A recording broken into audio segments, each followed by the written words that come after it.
তৃণমূল ছাত্র পরিষদের প্রতিষ্ঠা দিবস উপলক্ষে 500 জন ছাত্রছাত্রী কলকাতার পথে। আগামীকাল অর্থাৎ 28শে অগস্ট তৃণমূল ছাত্র পরিষদের প্রতিষ্ঠা দিবস। এই উপলক্ষে বুধবার পুরুলিয়া জেলার রঘুনাথপুরের পঞ্চকোট মহাবিদ্যালয়ে তৃণমূল ছাত্র পরিষদ একটি বিশেষ কর্মসূচির আয়োজন করে। প্রায় 500 জন ছাত্রছাত্রী মধুকুণ্ডা স্টেশন থেকে ট্রেনে করে কলকাতার ধর্মতলার উদ্দেশ্যে রওনা দিয়েছেন। এই কর্মসূচির মূল উদ্দেশ্য হল তৃণমূল ছাত্র পরিষদের প্রতিষ্ঠা দিবস উদযাপনে যোগদান করা। এই বৃহৎ ছাত্র দলের নেতৃত্ব দিচ্ছেন অভয় মণ্ডল। জয় বাংলা, জয় বাংলা, জয় বাংলা। দীর্ঘ সময়কে অপেক্ষা করে আজ আমরা কলকাতার উদ্দেশ্যে রওনা দিচ্ছি।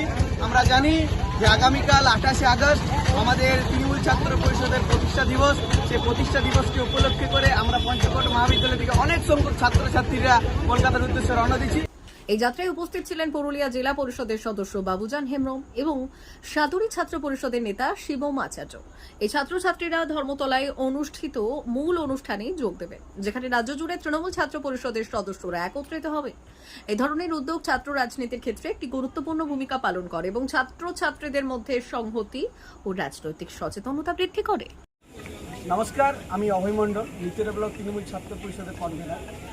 আজ আমরা কলকাতার উদ্দেশ্যে রওনা দিচ্ছি। মূলত একটাই উদ্দেশ্য যে আগামীকাল তৃণমূল ছাত্র পরিষদের প্রতিষ্ঠা দিবস 28শে আগস্ট। 28শে আগস্টকে কেন্দ্র করে আমাদের পঞ্চকোট মহাবিদ্যালয় তৃণমূল ছাত্র পরিষদ এবং নিতুরা ছাত্রী যৌথভাবে প্রায় অনেক সংখ্যক ছাত্রছাত্রীরা কলকাতার উদ্দেশ্যে রওনা দিচ্ছি। এবং আমি একটা কথা বলবো, রঘুনাথপুর বিধানসভা 2026 ইলেকশন, আমরা জানি যে বিধানসভার বিধায়ককে আমরা খুঁজে পাই না।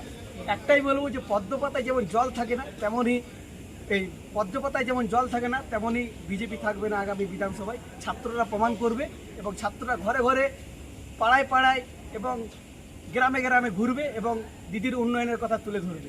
ধন্যবাদ। Bureau report, Purulia today.